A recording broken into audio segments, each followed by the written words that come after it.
New allegations of political interference in the justice system against Premier Danielle Smith after a new video comes to light. Once the process is underway, I can ask our prosecutors, is there a reasonable likelihood of conviction?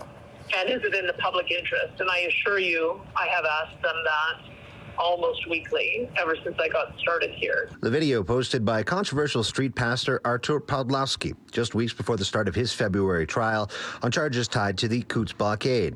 In the 11-minute conversation, Smith tells him that she's sympathetic to his plight, vowing to help how she can. Can you just leave this with me and I will make that request one more time? Now, Smith does confirm she must keep her distance to ensure prosecutorial independence, but adds she's disappointed that she can't help him out more directly. I thought we probably had the same power of clemency that they did in the U.S. I can understand we have a lot more limitations. I'm not a lawyer by training, and that's, I can tell you, it's been very frustrating.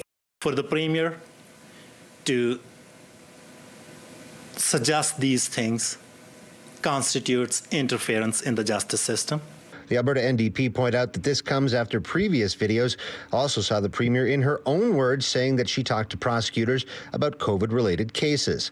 That's why they're reiterating their call for an independent inquiry.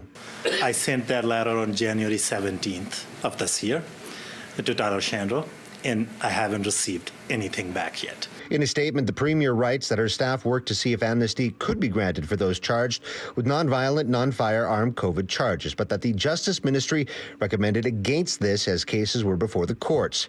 She reiterated that she has never contacted prosecutors, and allegations to the contrary are defamatory. This isn't anonymous sources. This is her own voice. But political observers argue the Premier's comments may be treading on prosecutorial independence. She's admitted that she raises this over and over again.